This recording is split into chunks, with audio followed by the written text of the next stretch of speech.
I'm Barbara Lorenz, and you are listening to Bitcoin, the podcast from Bitcoin Basis.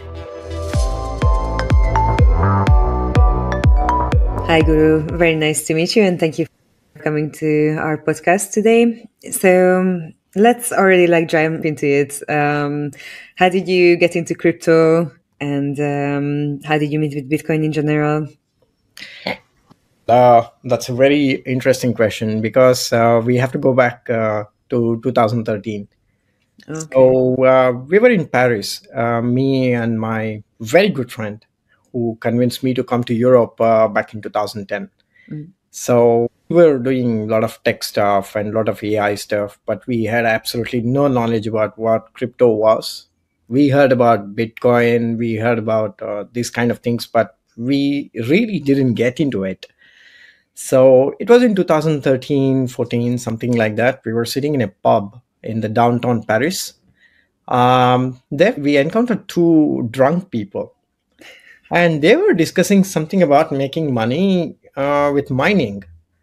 And for me, mining was actually mining gold, mining aluminium, mining some kind of ores, like some kind of metals or something like that. And they said, this mining is giving me a lot of money, and my investments was only a few €1,000, and that's it. Like I just set it up and I'm earning good money.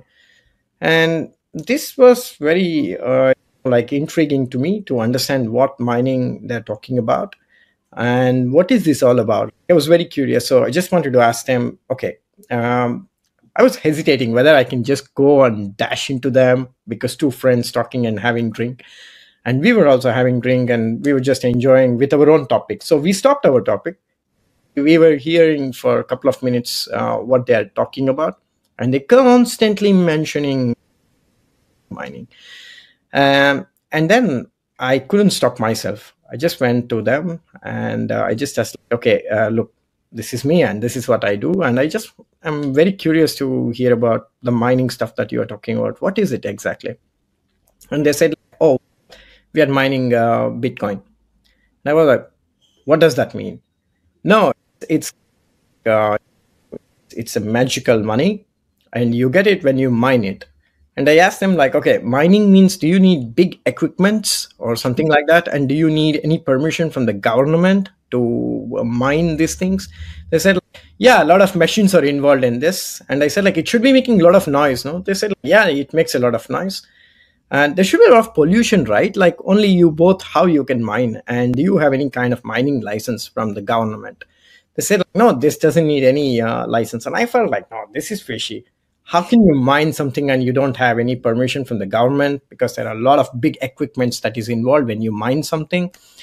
Then they said, no, it's really mining. And then when I asked them a little bit more questions, I understood it's something about computers.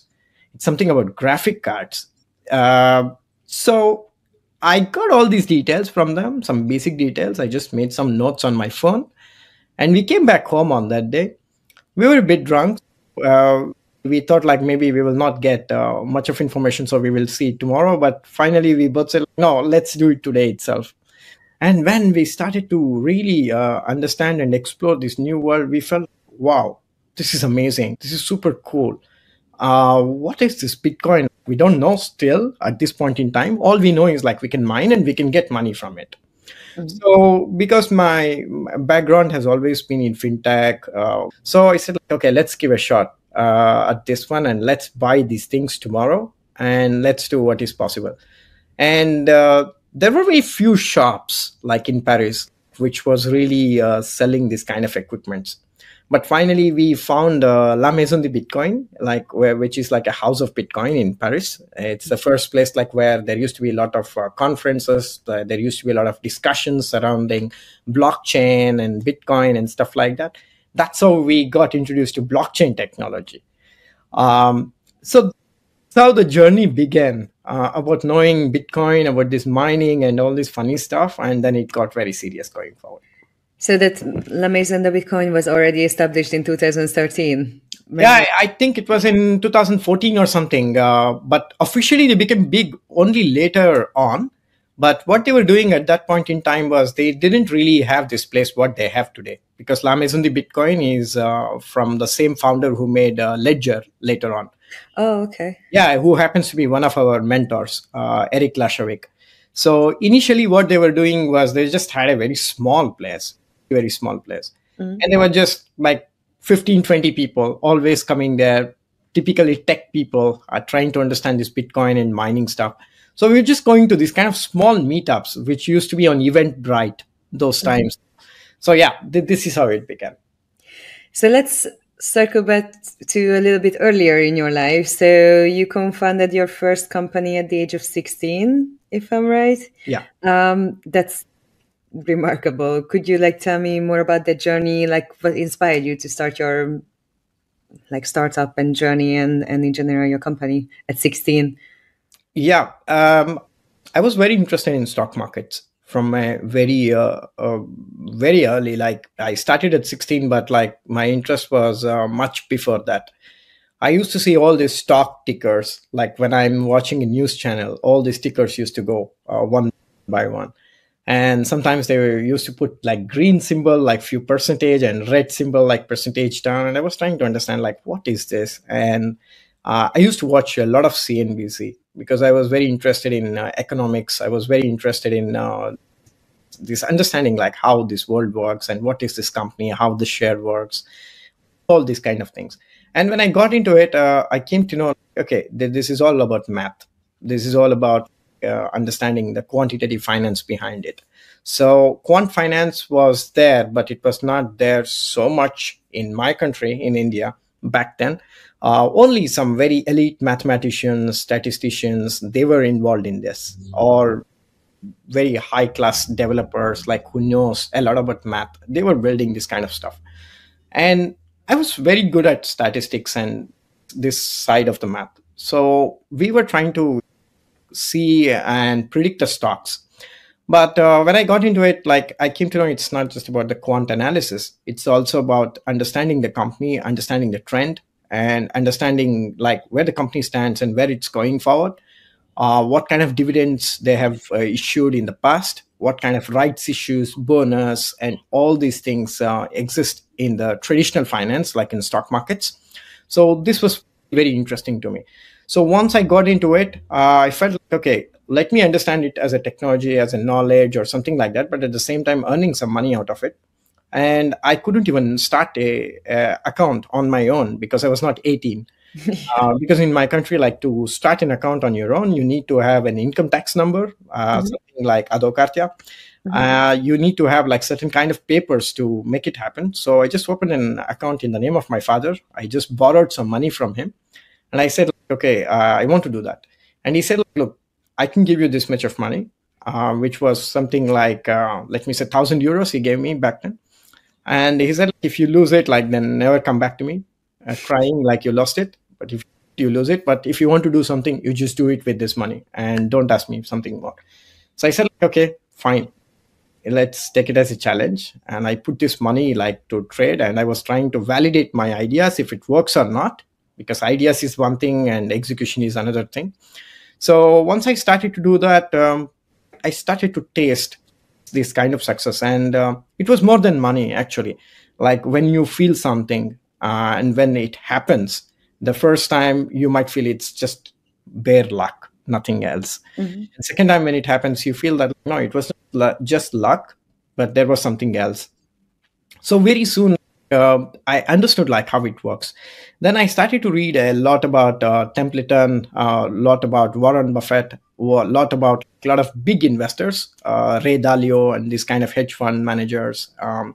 And my idol became Jim Simons, finally. Because Jim Simons was the guy from United States, very incredibly intelligent mathematician who was decoding the Soviet Union codes back in the time when there was Cold War. So he was breaking this one, and this is what he was hired by the government of United States. I think he was working for NSA or someone like that. And then later on, he started his own fund, which was Medallion Fund. So the company's name is Renaissance Technology, but he is more known for Medallion Fund. Medallion Fund is the only fund which gave successfully for almost 25, 30 years, consistent returns, beating S&P 500. So no other fund has ever done this. So I was trying to understand this one, and I was very curious about that. And I felt like maybe I should do something like this. So for my own company. So that's how we wanted to develop something. And when I was 16, I met my co-founder. And he was also coming from engineering background, very good math background. He had an MBA, so he understands business and both from the tech side. So we discussed a lot. And then we found one more problem that back then in Bangalore city, like where I was born, this happens to the Silicon Valley of India. So or Facebook, Google, Goldman Sachs, Morgan Stanley, you name it, every single company is there. Yahoo, eBay, everybody. So when we were watching this one, the stock market started to rise at that point in time because India's economy started to go parabolic, growing at 8% every year. So a lot of people had much more money than what they used to have before. So now they were thinking about investing money and not just like having money and spending it. So at that point in time, I encountered this problem, which some of my friends' brothers who are working for software company, they were telling me like, Guru, if I want to trade, I have to call my broker on the phone call. And my manager is always watching me being on the phone, like asking, what is the price? Oh, did it go wrong? Okay. Like I will call, oh, what happened now? And this is a very big nuance, like in front of everyone. Mm-hmm. And they had a firewall which blocked them from accessing all the websites of stockbrokers. They couldn't do that. So the only way they could do was to call and trade. And call and trade is very bad when you're working in a company. So they were thinking of doing something else, but they didn't know what. So I felt, okay, I know what is the solution here and let me do that one. Because back then we didn't have Viber, WhatsApp, or any of this kind of application. So what was the year when this played out?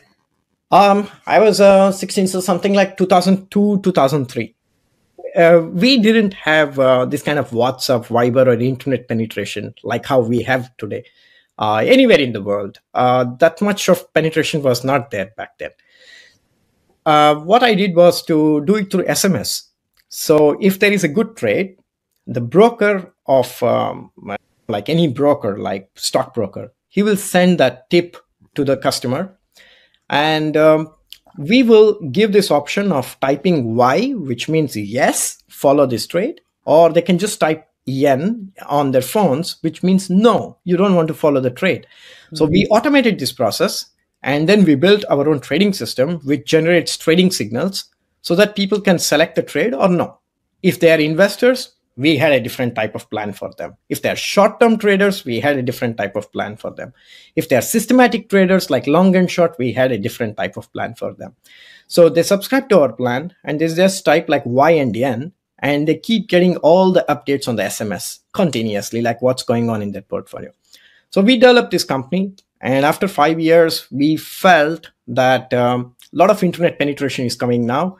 So people don't use SMS anymore. And we will be out of competition because now there is internet. So finally, like I exited this company, and my co-founder wanted to pivot this company to cybersecurity company. And I don't do things what I don't understand. And I don't do things like where I cannot add any value. So I just exited from this company for a few $1 million and then came out of this company. Later on, my co-founder pivoted to cybersecurity. Then 3 years ago, he listed the company on stock exchange. So it went public now, this company. This was my journey with my first fintech company. So that was also into stock markets. Mm. And then like how did you end up with B-Cube? So there was like a longer journey towards that. So let's go back to Paris. Now you are like 20 something in Paris when you're out? Yeah. So what happened was like after I exited from this company, I was looking what's my next adventure. So now I know how the retail side of the business works, but I didn't know how the institutional side of the business works because both are very different. Retail investors, they ask for different type of products. Their needs are different and their expectation is different, but it's not the same when it comes to institutions. So to understand that one, I applied for like a job at Morgan Stanley. So when I applied for it, they saw all my credentials, all my background and everything. Still, I had to go through 5 different interviews, very hard ones. So finally, I got selected as an investment analyst. So I was on the desk, which was dealing with real estate, pharmaceuticals, and technology. This was my main focus. So there I identified many of the stocks very early, which went up like 100x, 200x later on. So finally, I was even like put on a floor, like where we were handling $50 million of fund on an international opportunity fund, which was focusing on US, China, and India. So 2 emerging markets and 1 emerged market. So I got exposed to NASDAQ, Chinese stock exchange, a lot of different things and different work cultures, different ways of thinking. So this is how I understood the institutional side of the business. So after 2 years, like I got really frustrated about some topics, because when you work for very large corporations, they have like different products, but all the products are not available for everybody. There are some very unique products which is good for high net worth investors, and they don't give the same product for retail investors, although they are very good. So I felt like it's against my ethics, because for me, money was never the main focus. Because it will come when you do your things, money will follow. You don't have to worry about that. But I was getting paid very well from my company, and everything was great.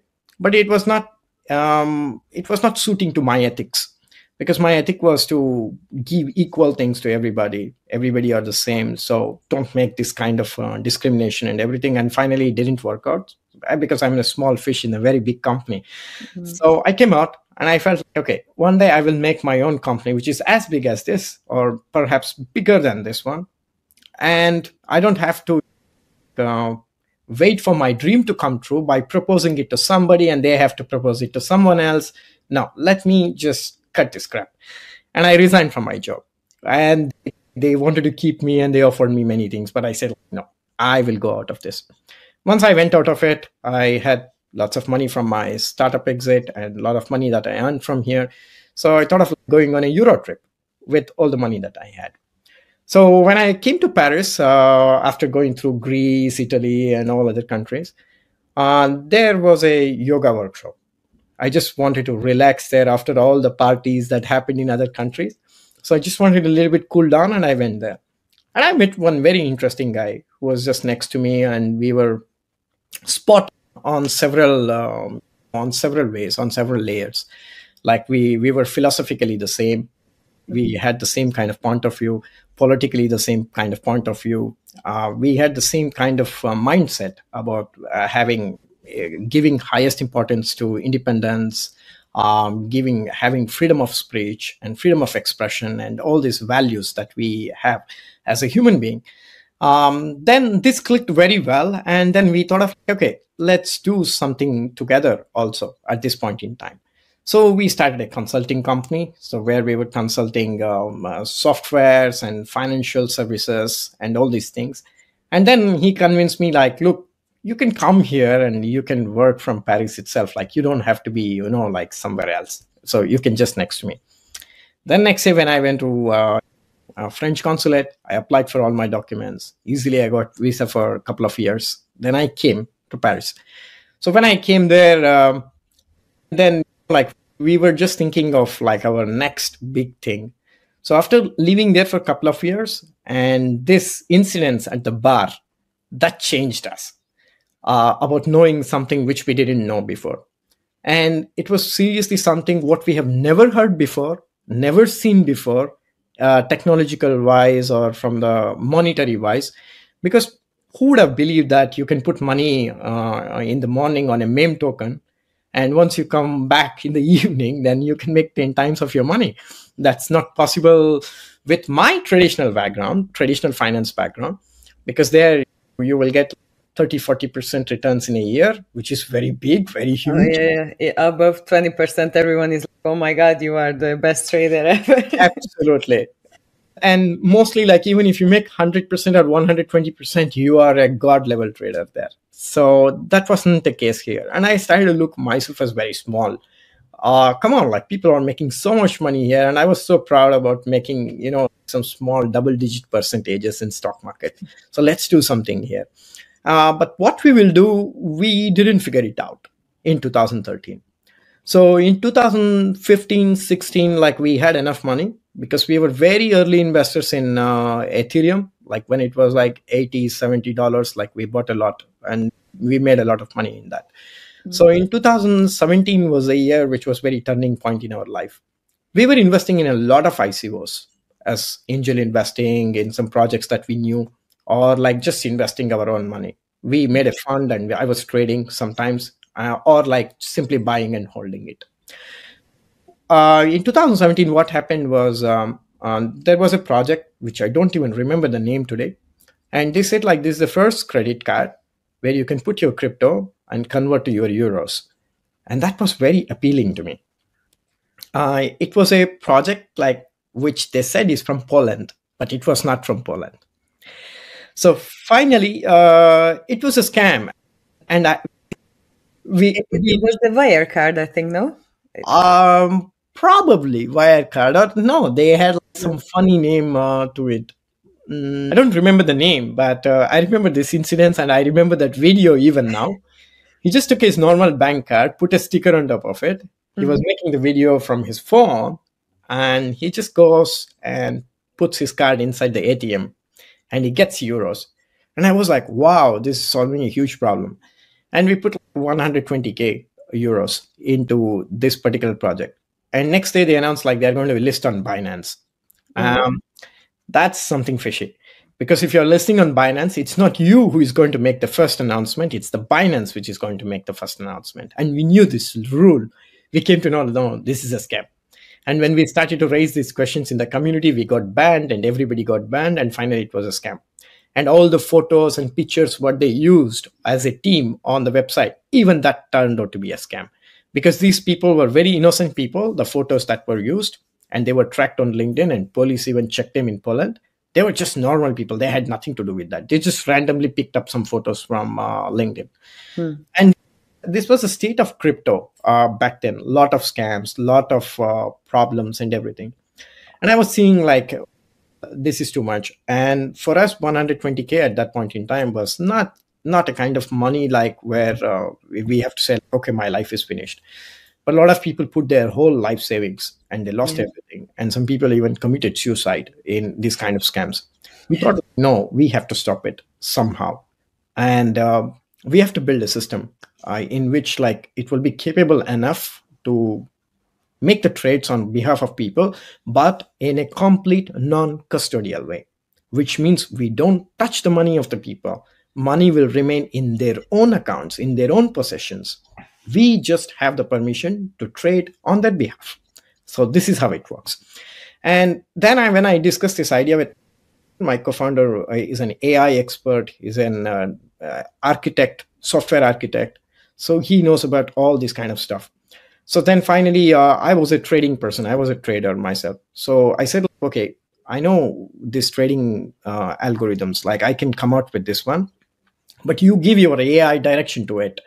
And then we will automate everything because crypto market is open 24 hours. So it doesn't close at all. So I cannot follow my TradeFi strategies here because it closes at some point and I will have my life in the evening. But in crypto, it's never ending. It's we can't even die here because it's going on even if we die. That's why we thought, okay, let's build something like this. And even my co-founder was very confident that we will do that. But in 2017, when we started the company, we established a company in Paris. And when we started to apply the AI, we understood that just applying the AI is not so simple. It's very hard. It's very difficult. It's difficult to deploy it, but it's more difficult to get tangible results from that. So when we did that, we used to see very terrible returns, the returns that was not even half of what I used to make manually. So we felt like, no, this AI is like very bad. We can't like make anything out of it. We tried for like next 6 months. We didn't get any results. Then we thought, okay, we have to find somebody who knows it. And my co-founder comes from University Paris-Saclay, which is regarded as #1 in maths in the whole world. There we went and we met quantitative finance dean of this university. And we brought him as a scientific advisor. And when we brought him, he said, look, cryptos are not just about quantitative data. It's not just about price and volume data. You have sentiment data because it's about the community, what they are speaking, how they are knowing. And it's very sensitive. If a small news comes, it's very sensitive towards the price action.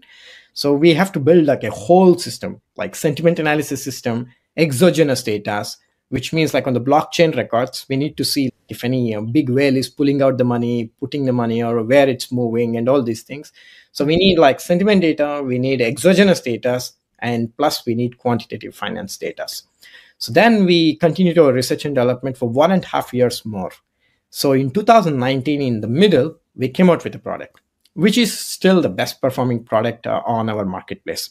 So this is how like BCube was born, and this is how our first product, Bulls and Bears strategy, was born. So you've been building BCube since 2016-17 already? From 17, yes. Yeah, but back then the AI was not that developed. And how did it, like the transformation? Because now, like in the past couple of years, like AI boomed, and then they are coming up with all these new developments. Did it make a significant change in your product, and did it make it easier to develop on that? To be honest, many things what people are talking about AI today, we had it back then in 2018. So people speak about LLM models, large language modules, but we had these LLM models back then. Because when we built our sentiment analysis engine, what we did was to collect all the data from Twitter, collect all the data from Reddit, and collect all the data from media and very prominent influencers. And we used to rank them. Like any person can say Bitcoin to the moon, but it doesn't have any effect on the Bitcoin itself. So we were trying to see those kind of people, those kind of voices that says Bitcoin to the moon 10 times, but 7 times it turns out to be true. So there is 70% weight for this particular influencer. And that's how we can rank him higher than the person like who keeps saying it and nothing happens. So it is a separation from the noise. It is about like taking the signal from the noise, and noise, we have to separate it. That was a very big task. So all these are data engineering. All these are like LLM models. This is pretty much like what people call as AI, because it's a very big subject. Because when we say AI, like we have to ask like whether it's machine learning, whether it's reinforcement learning, whether it's LLM models, whether it's generative AI, or what exactly do they mean when they say AI. So there is a lot of things which people say today very openly, because more people are exposed to AI today on day-to-day life because of ChatGPT, cloud, and several other kind of applications that is there. Mm-hmm. But back then, like we already had LLMs with us. And today what we have is the most sophisticated one. Because now, as you said, many things have come up. So it has made much more simple, because you have these modules, open source codes and everything. You can use them, you can train them. But still, like for some custom things, like for example, for us, like it's financial data, which is very important. For this one, we cannot really use them because they're already trained in a certain way. Mm-hmm. So which we can train also using them. But since we had our own LLM models, we just continued the research in that direction. So today, it's far more easier than it used to be in 2017 and 18, because those time when we were speaking about AI, hardly anybody could understand us. And some people didn't even believe us. And some people were feeling like, okay, we don't understand why it buys. We don't understand why it sells. We don't understand what it thinks. So we just can't really trust this system. But today, because of all these ChatGPTs and everything of the world, like people have more trust in it. And they feel like, yeah, this is something like what we need to watch out for. So do you think this is this attention to detail when you were like weighing all of the influencers and the big speakers on Bitcoin is like basically sets you apart from the competitors? This is just one part, to be honest, but there is another part, which is also one of our patent pending technologies that we have built. The thing is, like, markets are not the same every day, but maybe there are certain patterns which is the same. And this is also part of psychology. Because when we speak about trading, what exactly is trading all about?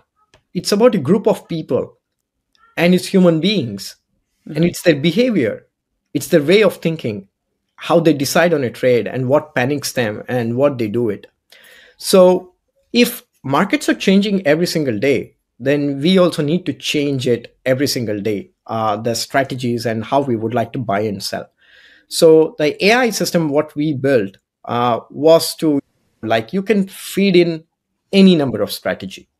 You can feed, for example, trend following strategies, mean reversion strategies, swing strategies, range bound market strategies, all types of strategies. You can just give it to AI. And AI will select the best trading strategy, which is relevant to the current market condition. So in the last 30 days, what has happened in the market, that gives you a fair picture about the market condition. So based on it, AI will pick the strategy that is relevant for today's market condition. So that's the difference that we have from any other trading platforms which uses AI in this industry, because nobody has this technology. This technology took us 2 years to build, and it's currently patent pending. We are almost at the end. We are patent pending in France, in United States.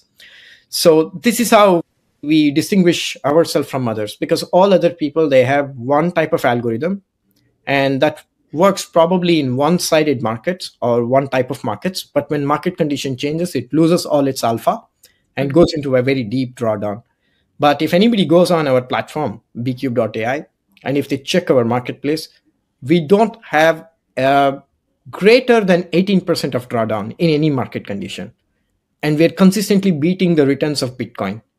So we are very different because of this technology, what we have built, which can see the current market condition and trade according to that.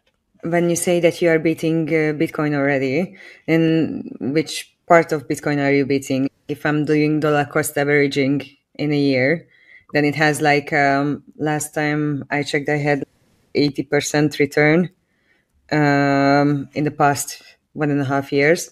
Then do you beat that performance as well? We are beating that completely hands down. Completely hands down. Because imagine on 1st of January, you bought Bitcoin at $10,000. So 31st of December, that same Bitcoin is at $20,000. So you made 100% profit.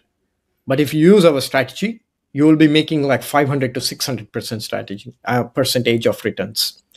So we are beating the buy and hold of Bitcoin by several times. And on our platform, we even offer freemium, people can test it, for as long as they want, for a very limited amount of money. And if they feel convinced that this works, and it's a very small amount of money what they can try with, then they can go for the paid plan. We are not preventing people from testing and trying. We are very open to it. Mm-hmm. So if I want to use Bcube's AI, I'm just going to go and sign up and then, I don't know, have 10 euros there. And then do I set any trades or what do I do? Yeah. For example, 10 euros is a very small amount of money, because on crypto exchanges, they have a minimum amount of money for every single trade to happen. So which happens to be $10, $15, depending on the crypto. Currently, when we trade on futures, which gives you an opportunity for going both long and short. In this one, if you're trading Bitcoin, I think it's $50 or $60 minimum per trade. So let me say you have around $300. So you just need to say, okay, we have different AI trading agents. You need to say which agents you want and how much money would you like to assign to each agent. So if you would like to just try one agent, you give 100% of that, which means $300. And you can make a setting of how much money would you like to place in each trade, which means if there is one trade a day and you don't want to bet completely all the $300 on one single trade, you just want to try with 10% of that money what you have. So $30 per trade, just for example. So you would like to, you can set it up 10% per trade, then $30 goes into every single trade and it makes the things. And then you can also come out with your own leverage if you wish, because we don't decide on that. There are some users of us who will use 50x, 20x, 10x, 5x, degens. But we don't recommend anything more than 1 or 2x. but people are there. It's left to them. It's their wish. Like they can set up whatever they want. But we give people the freedom to set up the leverage, freedom of setting up how much money they would like to use per trade, and freedom of giving like overall money, how much they would like to split up between 2 or 3 different agents if they would like to try many other agents. Because we have something which trades only on spot. And we have something which trades on spot long only, which means only long, no short. We have something like which is long and short in futures. So it depends like what people want. And we have even a classification of risk and everything for people to know whether it's suitable for them or not. I don't feel like it's a guaranteed return on this, but obviously you have the free plan, so I could test it out. But there were like so many scams on the market that were like, okay, try our bots, and then our bots will make the trades happen, and then you're gonna get rich in 10 weeks, and then you can just exit everything. So like, how do you manage these kind of people that are very like lack of trust? Yeah. Sure. You know what, like actually people who promise and they say that definitely you're going to win money in this particular system, and that's an outright scam. We don't promise anybody anything. We even directly say to people that you can probably lose partially or completely everything. We say that very clear. We are not promising anybody any returns. Anything can happen in this world. Anything can happen in the markets. Anything can dive deeply, like it can have a deep cut anywhere. So that's not the way like how we position ourselves, or that's not the way how we communicate with our people, with our users and with our customers.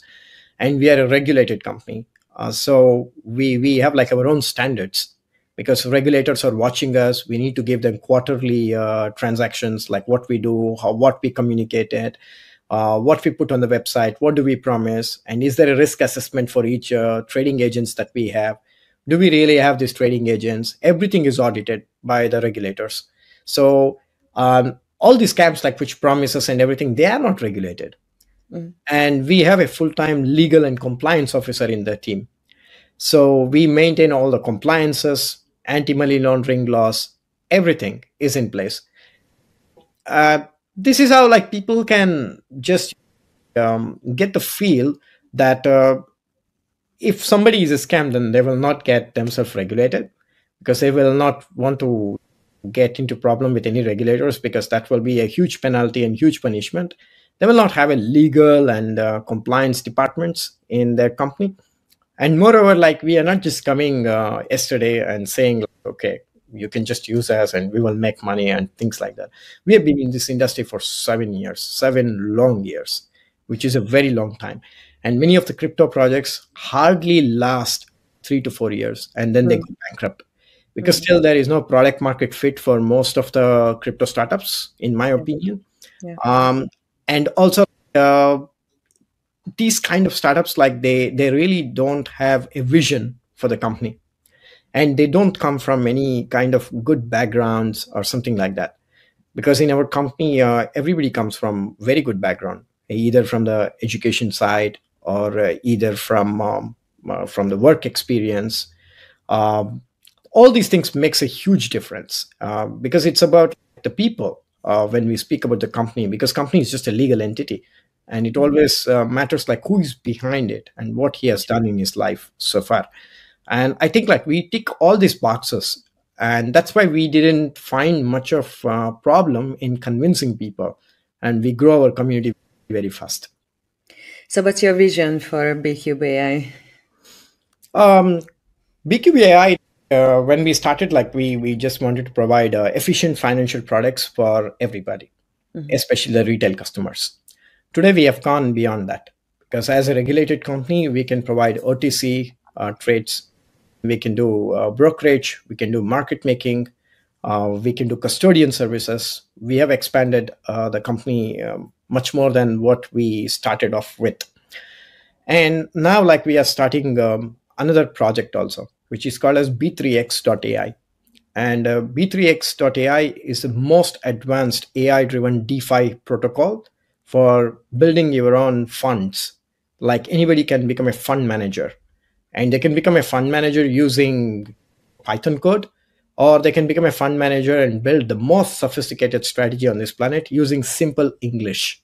So we provide the LLM models, which we have been working for 2 years, and now it's finished.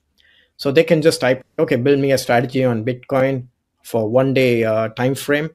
That gives me like 3% returns with 1% stop loss. Just make some swing trades. They can just speak like how they can speak to a human being. And we have built such a kind of efficient LLM models, which translates all these things to the codes, and then they go into the trade. And this is the first time like we are launching our own perpetual trading DEX, which means if you're trading on futures on Binance, you will get the same feeling of trading with our own exchange, even though it's a decentralized one. Once again, no custody.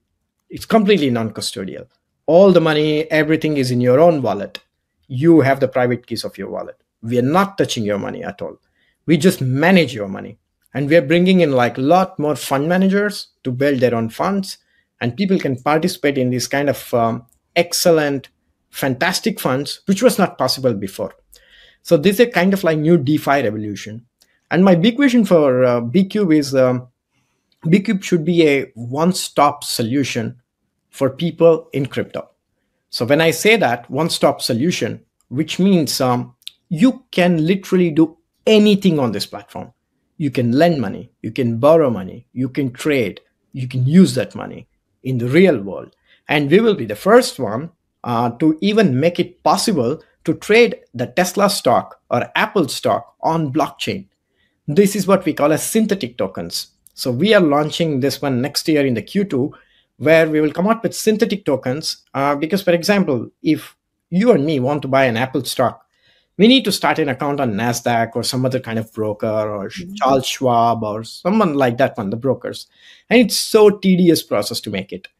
So once we have a synthetic token, it's on blockchain, which reflects the same kind of price variations, just like how it happens on NASDAQ.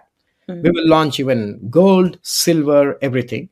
So fund managers will be able to launch a different type of fund where they will have cryptos, Bitcoin, Ethereum, and other coins. Plus, they can have some stocks like Apple, Tesla, Nvidia, anything like that. Plus, they can have some commodities like gold, silver, or something like that, which gives a kind of like very international fund, which has the complete financial element into it. And this is happening for the first time in the whole crypto industry. And B3X is solving this problem by bringing its AI expertise into trading, by offering many more synthetic tokens so that people don't need to go anywhere else to buy the stock or buy the crypto or anything as such. And we'll be the first one to make even the options trading much more easier. Because back then, I used to make my own plain vanilla strategy and straddle strategies and everything on options. And this is a very difficult one. And we make it very easy with our LLM models. You can buy one put options and one call options, and you can see the differences between that. You can make an arbitrage. You can make many things. So we provide a lot of opportunities for people to earn. In the future, we even have a vision of launching our own card on the decentralized DEX, wherein people can have money on their wallet and they can use their card to buy something. Because I didn't tell you before that me and my co-founder, before founding BCube, we even started a biofood organic business. So we were importing biofood organics foods to France, and it was called as letsbebio.com. And we were the first people to make it possible to pay with Bitcoin to buy organic food products. Okay. So we actually made it. And we had 4.7 rating on Amazon France when we were doing this business.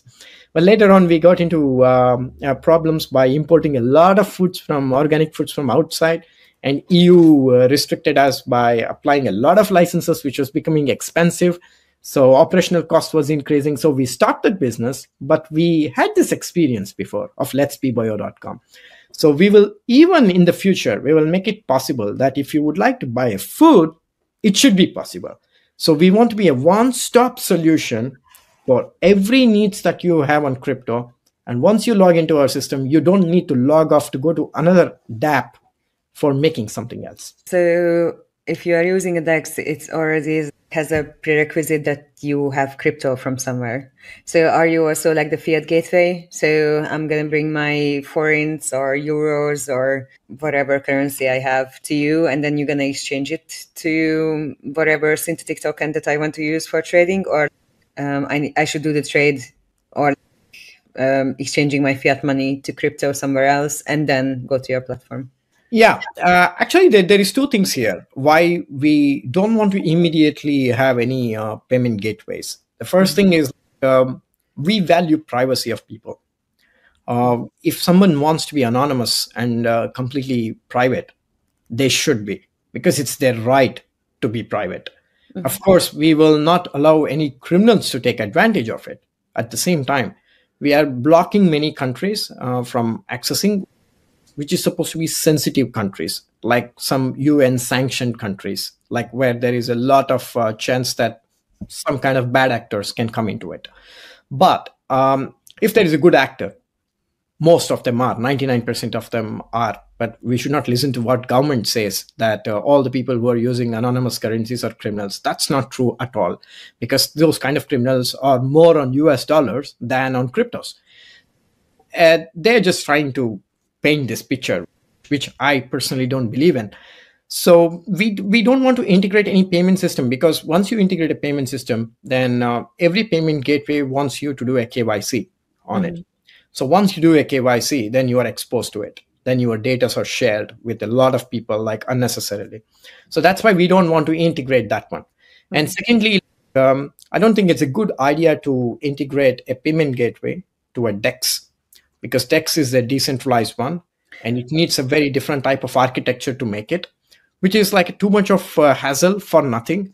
And mainly, since we are very privacy focused and we encourage people to be anonymous if they would like to do it.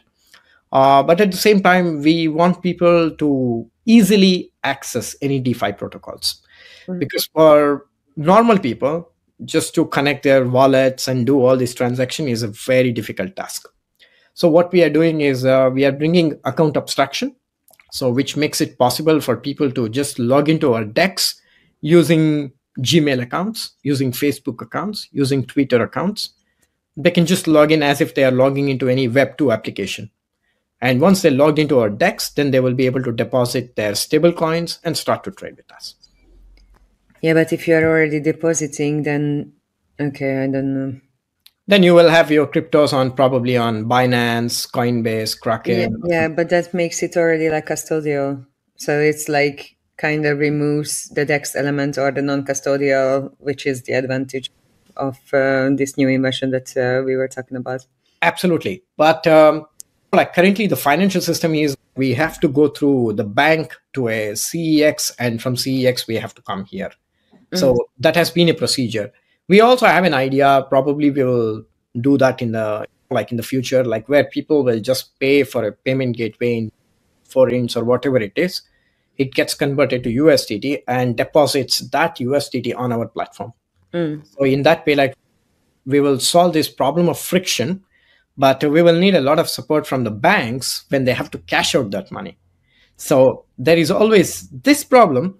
So what we are telling to people is, okay, you can bring your stable coins or your cryptos from the centralized exchanges. But once your money is on our decentralized exchange, your money is safe. No one can run with that. No one can have access to it. So it's completely in your own possession. Yeah, so let's go back to the AI element for a little bit. So with the increasing use of AI in crypto trading, like where do you see the future of AI in finance, like in traditional finance, and how do you think it will reshape the hedge funds and financial markets in general? Honestly, even in the hedge funds, more than 70% of the trades that happens today is algorithmic trades, which is all automated trades. So it is not something new that is happening. And I mentioned about Jim Simons of Renaissance Technologies. So in one of his interviews, he says that what we today call as machine learning was something what he used in 1980s. But they were not calling it as machine learning back then. So there were many technologies which didn't have this kind of classy names, what we have today, but they existed. probably not so advanced like how we have today, but they existed in one way or the other way. But of course, like there are a lot of other technologies which has gone to another extent today. So what I see is like going forward, humans will not be really needed for trading, because we are speaking about AGI, which is artificial general intelligence. AGI is something like a human. It has like human way of thinking, human way of intelligence, but it's much more than a human. It's like a superhuman. If these kind of systems come, I don't think like there is any place for human in the trading at all, because AGI is very different from the AI that we are talking about. Because still AI, whatever we have, it needs a lot of training from humans. It needs a lot of direction from humans. It needs a lot of inputs from humans. And from those inputs, it will come to a kind of conclusion. But AGI is something completely different. But in my opinion, we will not see any AGI at least in next 30 to 40 years. So it's still a long way to go. I know many people are promising it to come in like next 5 to 10 years. I don't think that's going to happen, because we don't have that kind of powerful computers yet. And even if we have that kind of powerful computers, I don't think it is possible, because it needs a lot of things, and we are not there yet. So when we are there, I think probably hedge funds will be completely run by an AGI, and it will be doing an amazing job. Isn't that scary a little bit though? Like you give all that power to an AI and then AGI is already like a superhuman. And then what is the purpose of you in this whole equation? It's a human who invented AGI. So, yeah, but still like... there are different things that everyone can do it, but AGI can solve a lot of real world problems. In healthcare, it has something to do, definitely, like prediction of cancers or curing of cancers. There are lots and lots of applications that AGI has beyond even finance, because finance is just a small part of AGI, what we are talking about. It can have a huge impact in education, because like education system currently, what we have in any country truly sucks. So this is not the way it has to be, because if someone is very good at arts, then why they should study even engineering? I studied engineering because I loved engineering. I loved to solve problems, and I was good at math. That's it. It was just about that.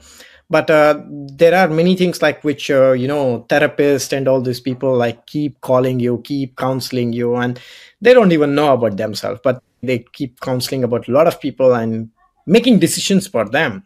But if there is an AGI which is much more smarter than these people, which can see something what we can't see, what we can't predict, then I think it can make our lives better, if not miserable. But of course, there is an element of fear, as you mentioned, when it comes to some of the companies that is developing AI soldiers, and they sound really very scary. We don't know who will take this technology and whose hands it falls into and what they can come up with. But whatsoever happens will happen. We will have to be a witness to it. But I think a lot of good things can be done by this technology. As we are already seeing, ChatGPT is solving the problems of millions of people every day. Many people are writing articles. They're getting support for writing marketing materials. They're doing a lot of stuff. They're nowadays, like even for SEOs or something, like they're able to get all this help from ChatGPT. And even to write a professional emails, like people use ChatGPT these days. They can set the tone of the email, like make it more kind, make it more soft, make it rude, make it in this way, that way.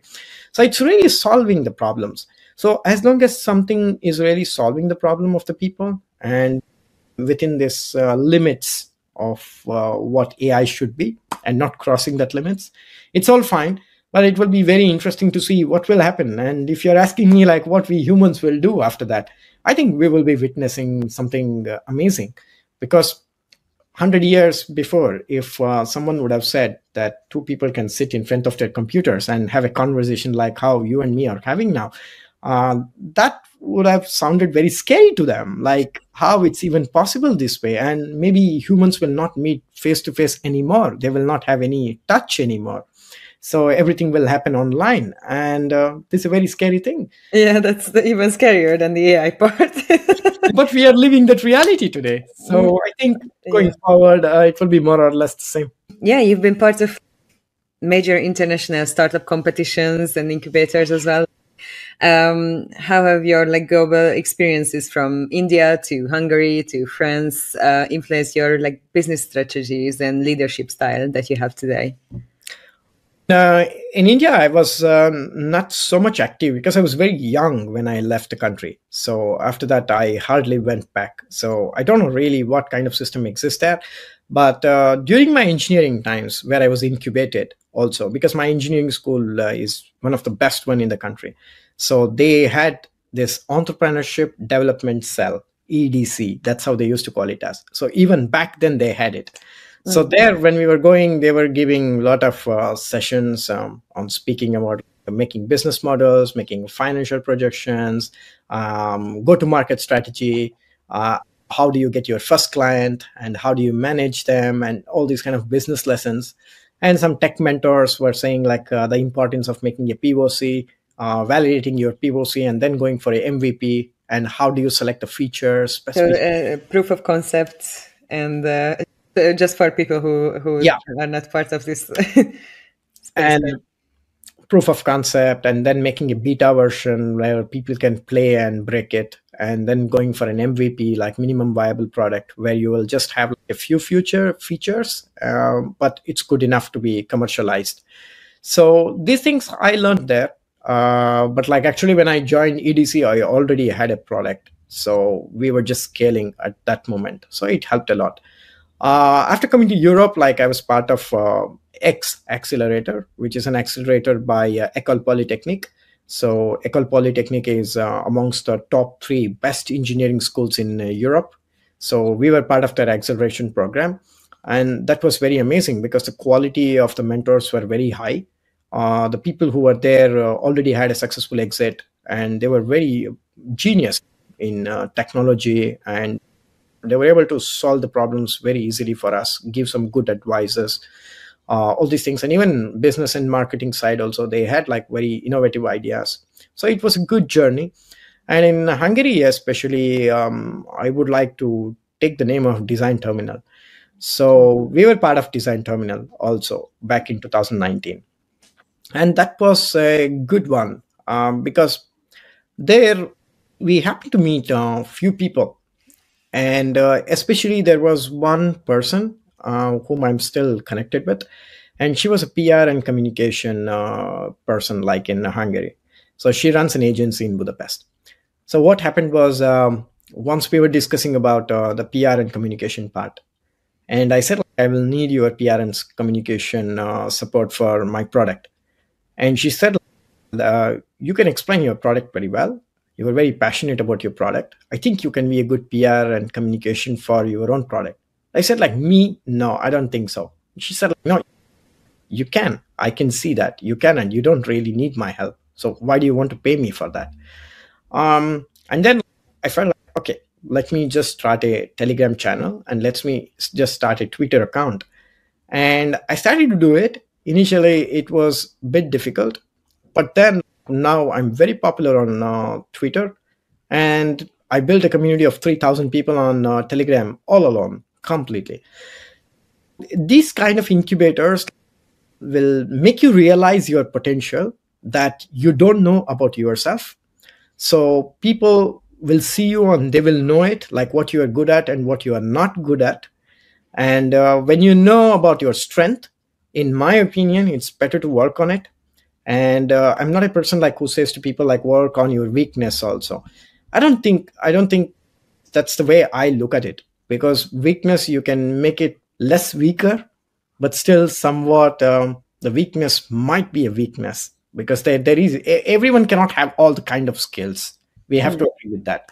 So it's better to focus on those things what you're really good at.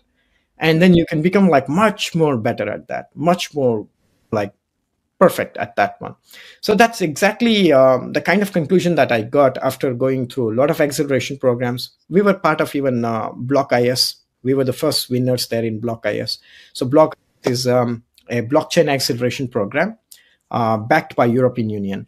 So we won this, and we got 60,000 euros of funds, equity-free funds from European Union. Mm-hmm. And here, like, we happen to meet many blockchain experts, and they introduce us to some of the business side people also. But as I said, like, there is another dark side of accelerator programs or any incubation programs, because it's not every time so black and white. Sometimes you happen to meet with mentors like who have not done anything in their life, right? Who haven't built their own companies, who has never been an entrepreneur himself, and he doesn't know the pain of starting a company, running a company, scaling a company. All he knows is like a bookish knowledge what his professor said to him at an MBA course, and that 99% will not work in the real life. You need a different kind of approach. These kind of people also we used to meet, and it was simply a waste of time. And sometimes even some mentors were saying, like, you know what, like, I wanted to be a lawyer, but I lost a lot of cases, and that's why I quit being an attorney. And then I was thinking, like, what I can do better in my life. I felt like I can be a coach, so now I have become a coach. But the reality is, as a startup founder, that coach is a terrible coach, because there is no good advices coming from that person. So this is also some of the problems that I faced, and a lot of other startuppers like who are going now, they keep telling me, like, no, they tried the things what they asked them to do, and that doesn't work in reality. So incubators are the place like which plants the seed in your mind, but it is up to you which seed you will nourish to become a very big tree, and which seed you will just kill it there itself. Because everything that you get as a knowledge might not be really useful to you. There are certain things like which is simply good and simply great that we will definitely have to take it. So this is my personal experience with incubators across Europe. So what was the biggest challenge that you faced launching your blockchain-based hash fund? And how did you overcome these like regulatory and technical hurdles? Because back in 2017, there were not so many regulations as far as I remember. And I think they started to regulate the industry in like 2020 or something. Yeah. So up until that point, like you just needed to roll with it and figure out like how to comply with the regulations that are not even in place. So how did you manage to do that? I think no one else can answer this question better than me. I can tell that, because we had like a very big issue with regulations. First of all, like we are not a hedge fund. We are a quantitative trading fund. So we're not quantitative trading platform. Let me put it like that. But we work like a hedge fund. We don't take custody of the people, and we don't store any of their data on our platform.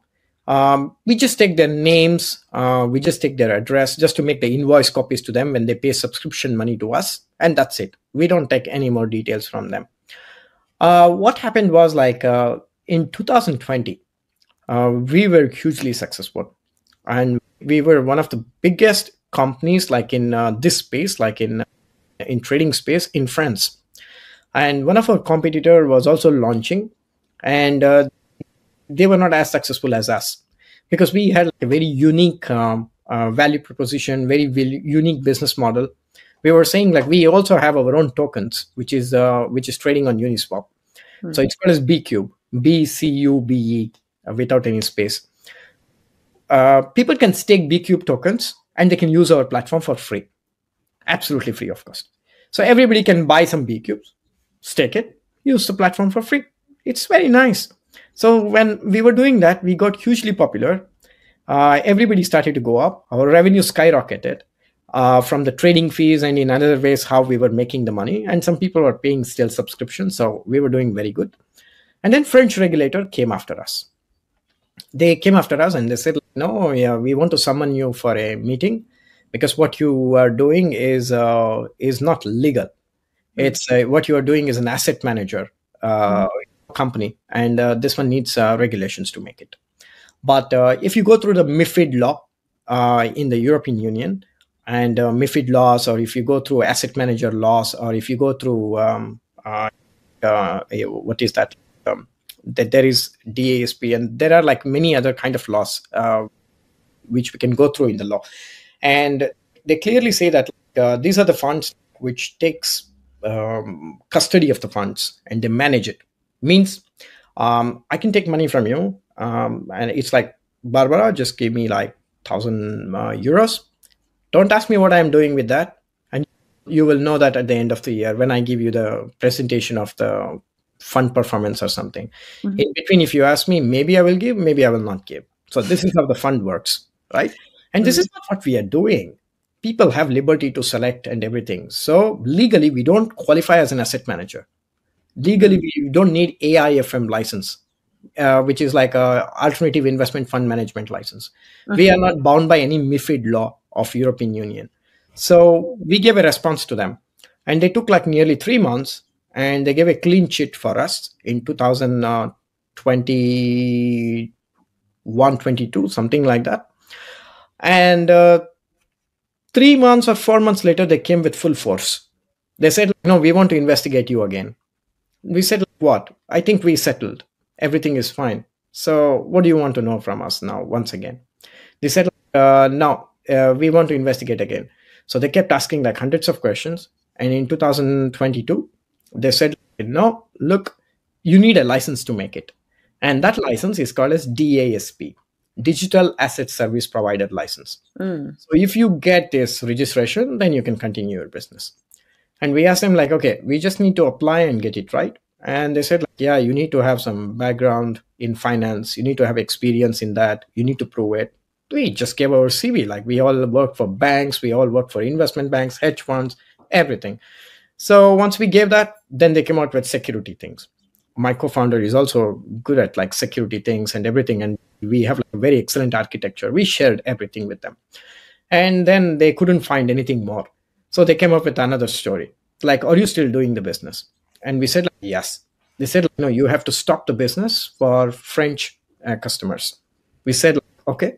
Most of our customers are coming from Western Europe, from France, Netherlands, Spain, Germany, in Denmark, Scandinavian countries, in UK. Many clients are coming from Hungary, for example, and some people from Romania, from Greece, mostly in Europe, like 85% of our customers, and majorly from Western Europe. We said, like, okay, if you ask us to stop it, we will do that. And they said, no, your process is still going on. So we will tell you next what you need to do. 2 months later, they came and they said, no, you have to stop business entirely until you get this one. 1 year, 2 months, we had to stop the business completely without having a single dollar of revenues to the company. And we were just surviving on the money that we raised in 2021. By making a token sale, we raised $3.25 million. So with that money, like, before that, we were running with the revenues that we had. We never wanted to touch this money at the first place. But now we said to the team, like, okay, look, let's keep working internally. Let's keep working on research and development. We will come out of it. We will get it. So then we can continue that. And then like in 2023, they came out and they said, no, you have to stop and we will not give you the license. And we said, like, why? And they said, because before, when we asked you to stop, you stopped only for French users. And we said, that's what you asked us to do. And they said, okay, later on, we said, you have to stop it for everybody. And we did exactly the same. But they said, like, the day when you applied for DASP registration, on that day itself, you should have stopped all the activities and you didn't stop. And we were like, no, you didn't ask us to do it. Whatever you asked us to do it, we did it. And we have a compliance officer. We made a KYC process on the platform because BCube is a centralized entity, like which deals with centralized stuff. And B3X is a decentralized one, which we are starting now. So centralized entity has to work with centralized regulations and everything. So we had all the KYC in place and everything. We said, like, we know each and every person. We have their income proof, we have their address proof, we have their names, we have everything. So why are you prosecuting us? They said, no, if you're not living in France now, then you will be prosecuted. So they were threatening us to make some kind of procedure against us in the court, which will have a punishment of 300,000 euros plus up to 2 years in prison, and for doing nothing. And then we said, no, this is not good. And we tried to argue through the lawyers and everything. And finally, we said that, no, we have to leave this country. We will turn this company into an engineering company because all our engineers are based in France. Mm-hmm. So we made it as an engineering company. And then we came to Italy. So we have a company in Hungary too. But Hungarian company is taking care of just marketing and these kind of things. Mm-hmm. But, the main engineering is in France. And the regulated company is in Italy. So once we moved there, we followed all the procedures. We got the best of the best lawyers. We spoke to them about everything that happened to us. And then we restarted the business this year. And we had problems with the regulators, and very unfairly, because they were allowing other people to do what they wanted to do. Mm-hmm. But only we were targeted, probably because of all these good value propositions that we had. So this can also be one of the reasons like why a regulator can stop. Once you start to make a noise and once you start to become big, they will definitely go after everybody. But once someone is a small fish, like they don't care because you are very small, so they don't need you. So, regulations are really an issue, especially in Europe. Europe and US, it's very difficult. But I think since MiCA regulations is coming up now, which is pretty well defined compared to the regulations that we have in rest of the member states of European Union, I think it will get better going forward. Yeah, and also like France is one of the strictest ones in Europe. So they just arrested the Telegram founder there. So that's also like insane. Like how can you make someone responsible for what messages go through their apps? No, this is just like nonsense. What is going on there, to be honest? Like, if they really want to stop the criminals, then there are 1,000 ways to do it. But they're not going after criminals. They're going after innovators. Because if our products were really working, a lot of French people were able to earn a lot of passive income using our product. It was not causing any harm to anybody. And there was no reason for having any alarm for any kind of scam or something, because we are non-custodial. Whose money can we take and run away? We don't even have custody of any money. We are just a tech company providing financial services. This is what we try to argue with them, because they could have come after us if we are taking the money into our account and we have $100 million of 100 million euros of customer money with us. They had every reasons to go after us. We're completely non-custodial from the day of our existence, because this has been our theme. This has been our values of having non-custodial way. So there was no way they could have panicked because of this reason. And even going after Telegram founder was just very stupid thing, because it's chat. They have their legal office everywhere. They have a legal office even in EU. They should have communicated to the EU's office to get banned certain channels or something like that. They didn't even contact the local office, and they straightly go and arrest the founder. So I think it's not about being strict. I think it's getting more into an anarchy zone, in my opinion. Hopefully in the future, moving forward, then it's going to be a little bit more friendly towards like crypto people and crypto anarchists in general, especially now. Everyone is watching the US with the elections and stuff, and like how they gonna like work on their crypto policy moving forward is gonna set the tone for the rest of the world as well. So absolutely, that's also an interesting one. As you mentioned earlier, you were an early investor in Bitcoin, in Ethereum. You were an early miner as well. So what key factors like help you identify cryptocurrencies in long-term investments, and what trends are you watching now in the crypto space? The first and foremost thing, what I watch in crypto is something different from what I watch in traditional finance. Because in traditional finance, you have results that is declared by the company. They will have a dividend issue. They will have a bonus. They will have rights issue. They will have like many corporate actions, mergers and acquisitions, so many things that is going on. But in crypto, we don't have any of these things. So the first and foremost, what you have to see is the use case of the token. whether the token is really necessary and whether it has a use case within the ecosystem. Point number two is, if it has a use case in the ecosystem, how much is this use case even important? If you say, I have a layer one blockchain where you will have to have my token to pay the gas fees, that's great. You have a use case, but how many people are really using your layer one? Currently, the thing is that there are more number of layer ones and layer two than number of users. This is the reason, because every day there is a new layer one coming up, and every day there is two layer twos coming up. So who is going to use them, and how? And also, if you compare them, there is no big difference between two layer ones or two layer twos. More or less, they're doing the same thing. So there is no big competitive edge. So some people are saying, like, we are layer ones only for real world assets. So they want to play the game of RWA trend right now. So I don't know how there can be only one chain which is dedicated to RWA. There can be one chain dedicated to something. Chain is a chain. You can build anything on top of it. Probably they will provide some kind of SDK or components which is based on it, which makes it easy for you to build something. But that's it. Nothing more than that.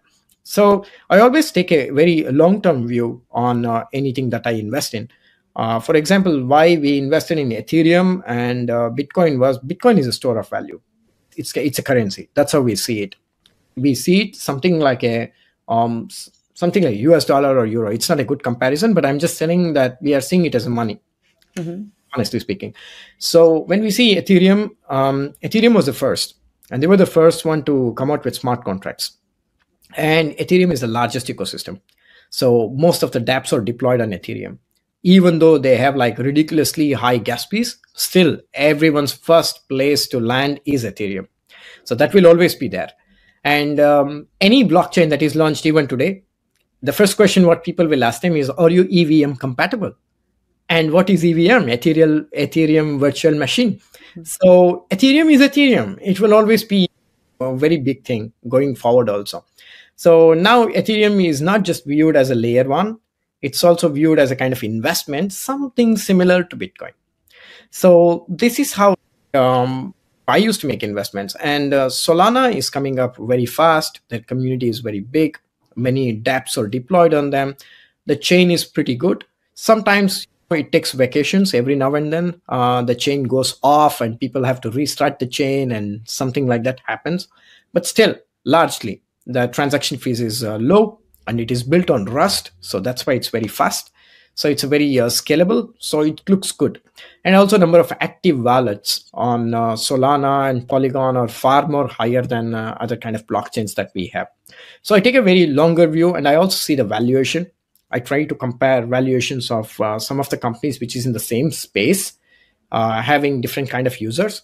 For example, if you have $1 billion valuation and you have 10,000 people as users, like daily active users. And there's another protocol which is having like $500 million in valuation, but it has like already 10,000 users on a daily basis. So there's a lot of potential there because the market cap has not gone up to $1 billion, but still the daily active users are almost the same. So they must be cooking something very special there for people to be so excited about this chain and to be on that. So if you make like a kind of cash flows and wallet calculations and everything, you can come out with a kind of picture like where the market cap is heading towards. So this is a kind of like things that I used to make, but of course crypto is a jungle, so we need to see other factors also, like how many cheerleaders are behind them, like strong community members like who are shilling every day and they don't care about the prices, but they still support the project, they still are behind the project. So all these things are very important. Number of wallets which is actively holding these tokens, whether it's increasing or decreasing, on which exchange it is listed, and how it is creating any difference, what kind of partnerships they have, what kind of things they are building going forward, or they're focusing only on something which is existing now, or they are even future proof. So all these things have to be taken into consideration. That's how I make my investment decisions, and that's how I made even back then in 2013 and 14. Yeah, but it's like getting harder and harder now because like in 2017 we had like when the ICO boom was happening, or 2018 rather, that was only 2 or 3 or 5,000 different projects.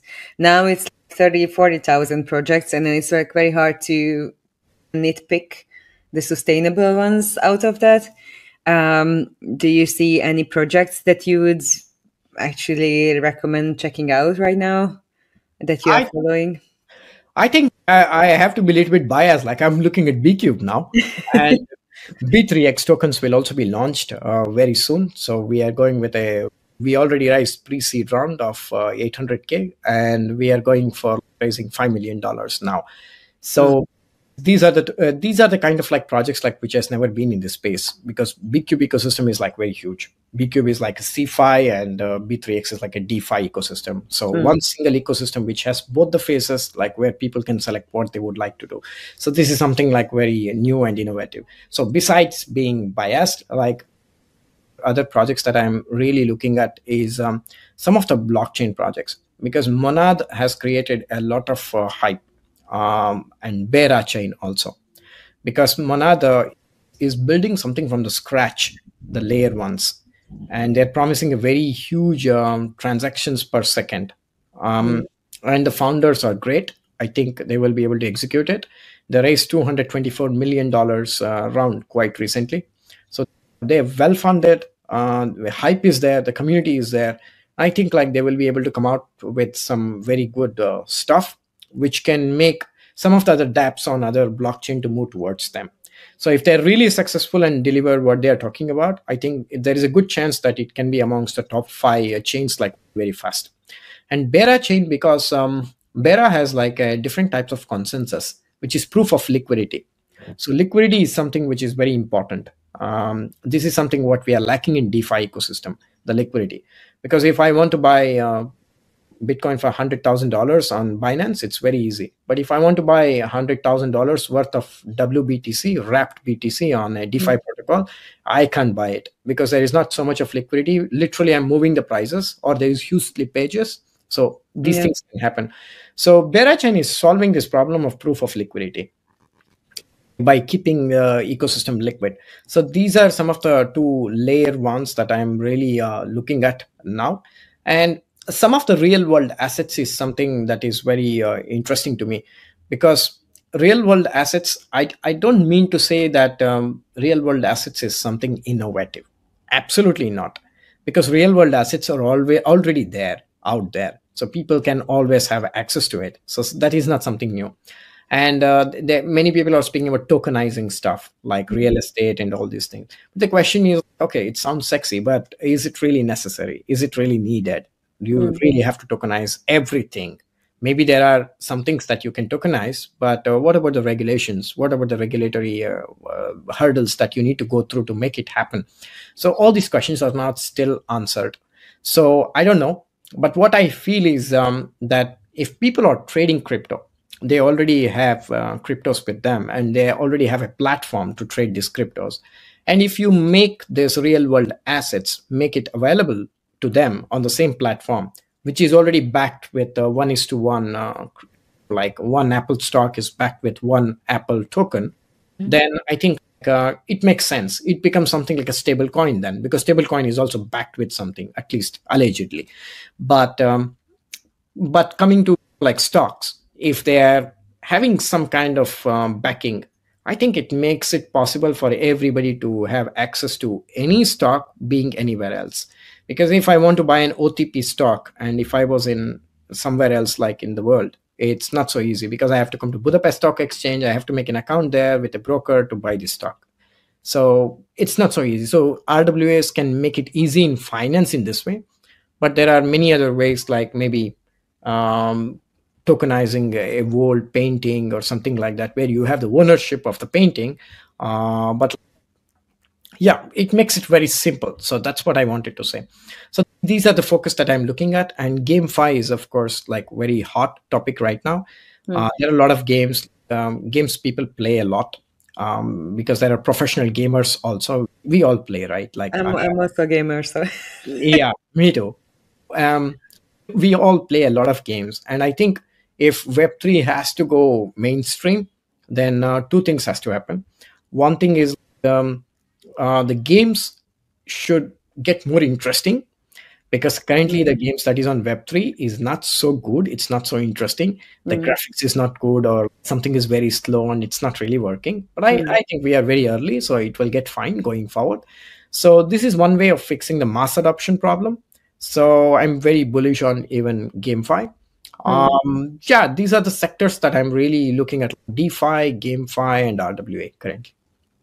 I actually have some friends that are like developing a first-person shooter game, partially tokenized. So if you want to check them out or pre-list them or wishlist them on Steam, it's called Diffuse.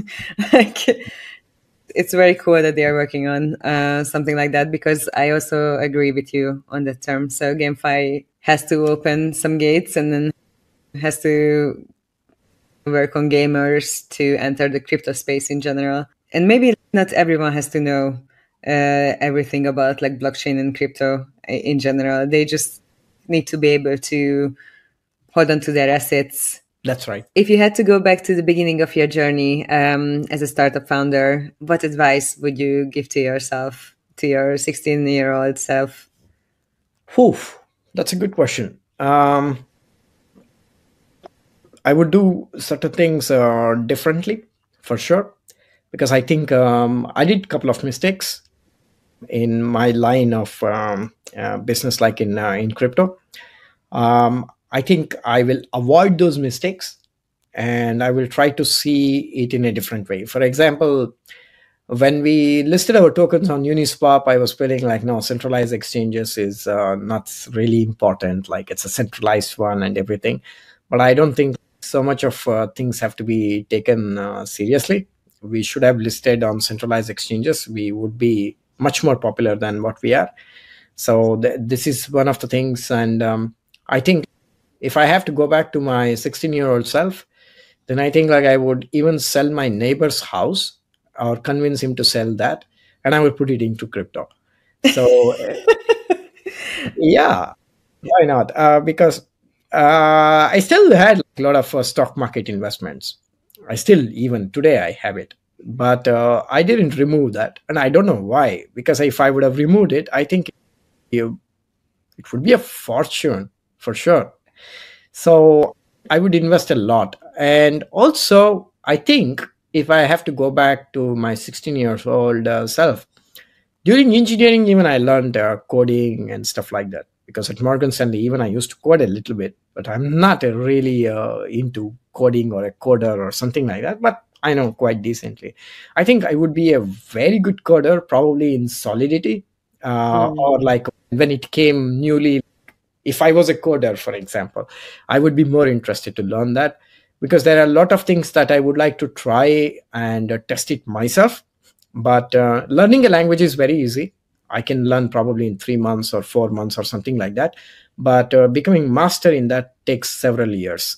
So I don't think I have that much of time today, because I work for between 16 to 18 hours a day. So I hardly have time for anything else today. So if I go back, then I think like I will fix these kind of things so that I can do things differently and much better. Don't you believe in failing forward? So most of these big founders like Elon Musk and Jeff Bezos, they have this theory that you have to fail fast and you have to fail forward. So you have to do so many mistakes until you find the right version of even yourself or the project that you are working on. And then they encourage you to do as many mistakes as possible. So don't you believe that these mistakes like correlated with your success today? Yeah, like definitely. Because I've always said to myself that I need to do mistakes to learn. And the bigger thing, what I believe is like learning from others' mistakes. So it's not necessary that I have to make all the mistakes to learn, but I can learn by seeing at others' mistakes also. So this is something like which is very fundamental to the place where I am today. And secondly, we can do mistake, but we should not do the same mistake twice. We can do some new mistakes. That's fine, but not doing the same mistake once again. So this is what I believe in my core. And I've always been doing like different types of mistakes, and I learn different things there. Whether it's in entrepreneurship, whether it's in life, whether it's in anything, always we keep doing mistakes and we learn from it. But yeah, this is what I believe. Like I always take like I question a lot intellectually about everything, because I don't try to see things on surface level. I try to question a lot, like why. This is very important. And many a times, like even when I'm watching some, rarely, like when I'm on Netflix or something, and I watch some kind of very like alien movie or science fiction movie, or some kind of a serial killer movies or something like that, then I really question like what really goes into their mind. And when you see something beautiful thing, of course, like we appreciate it, like it's beautiful, so it has to be appreciated. And I try to understand more. Yeah, it's beautiful, but is there something else beyond this beauty? And is it something like that I don't know about it? So is there something like I need to know which is much more beautiful than what my eyes can see or my senses can sense or what I can hear? So this kind of intellectual thinking has helped me a lot to understand the world, to understand people, to understand everything around me. So I would say that, yeah, doing mistakes and learning from that, learning from others' mistakes, that is something which is very fundamental to me. And doing some new mistakes, that is also fine. But at the end of the day, like when we see it very broadly, that I also come to conclusion that there are no mistakes, honestly. It's just a learning process. We cannot say that something was a mistake, because the whatever mistakes that we do, that was not a mistake at the point when we actually did it. So although we might feel, and even I do feel that I did mistake, as I said, but if I look at from my intellectual point of view, then I don't think it was a mistake, but it was a kind of necessary mistake for me to learn and to grow much more than what I would have expected myself to do. So have you found your like why? Like why do you do things? Like what's your why? It's I don't know if you pose this question to yourself. Absolutely.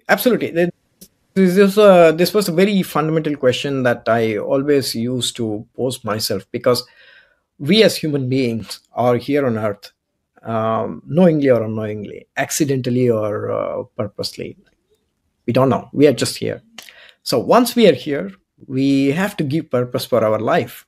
So now we are entering into this philosophical zone. For example, if somebody asks me, what is the purpose of my life, generally speaking, like spiritually speaking or intellectually speaking, to be honest, no one has any purpose by default.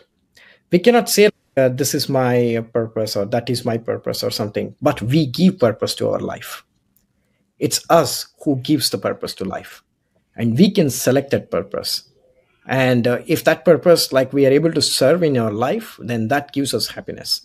So I wanted to see a difference in this world, and a difference in this world, like where everybody has access to financial instruments that anyone else can have. Everyone is having equal opportunity of getting something which is amazing, because amazing should not be reserved to elites, and something mediocre is not reserved to common people. That's not the way I see it. Every single life is as worthy as any other life. That's it. We are all equal.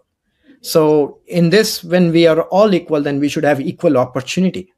But do we have really equal opportunity? Definitely not.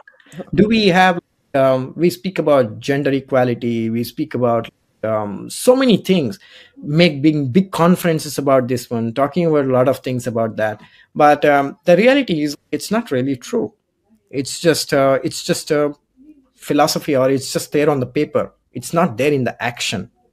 So I felt, instead of speaking about something, let me start doing that. So that's how everything that I do is inspired, because if I was really after money, I would be still at Morgan Stanley and I would have made a lot of money.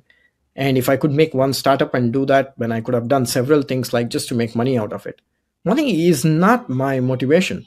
It was never, and it is not even now. I have enough for myself. That's not even a problem. But I'm living for my dream. I want to see that kind of world, like where everybody have their own financial independence and they don't have to worry about the basic things. Because when I see some of my friends or acquaintance, when they are saying like, okay, I'm saving money for something which is very normal, and they should not have that type of thing. They should be doing that for a bigger cause, for a bigger purpose. And also, like, we have so much of poverty, we have so much of problems in the world, and all the people who are thinking about poverty and making UN conference, World Economic Forums, all these are like just rubbish, absolutely rubbish. They don't make any significant difference in the world, and I don't think like they're even making it. For example, one of the largest charitable organizations, because even me and my co-founder, like, we don't speak about it anywhere, but we have a charitable organization in Paris. So we used to in our free time, we used to make some kind of like meditation sessions, mindfulness, and we were raising money and we were giving it to this very big organization.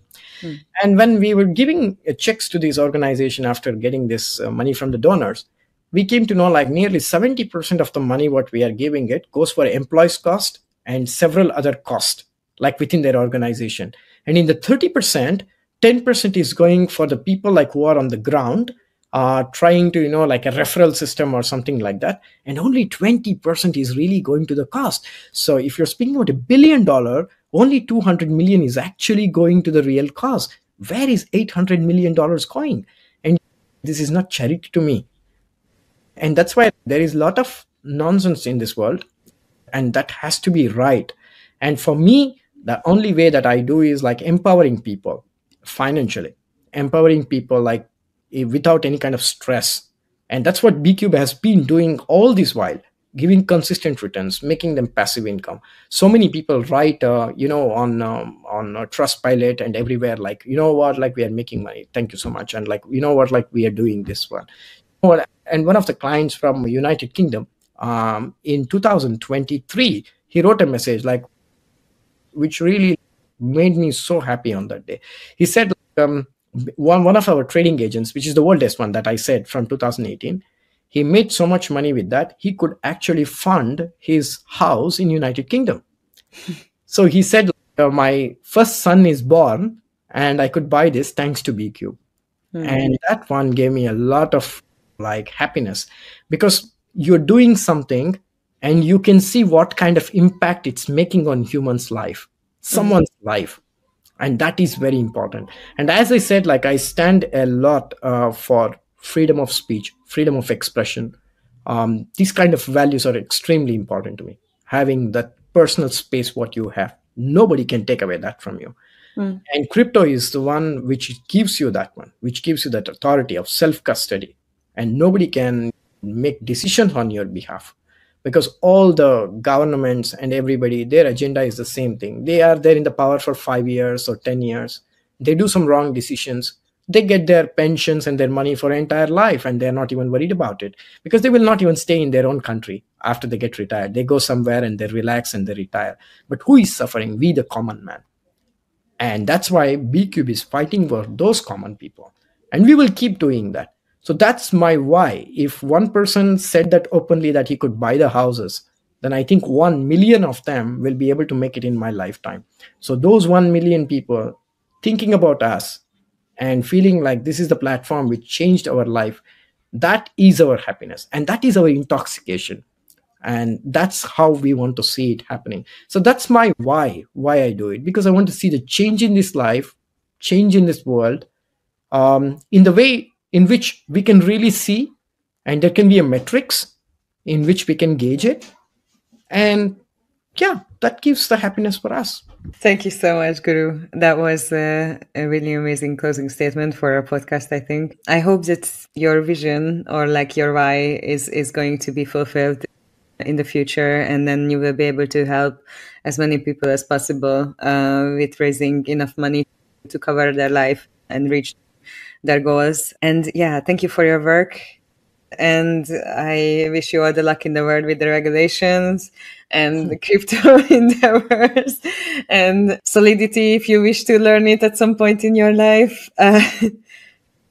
So thank you so much. for joining us for today in the podcast and sharing all your knowledge. And I hope many of our listeners will be able to take away some of the knowledge that you shared. Thanks, Barbara. Thanks for having me on this podcast. It was a pleasure to be here and have this conversation with you. Thank you so much. Thanks for tuning in to Bitcoin Kebab, the podcast by Bitcoin Business.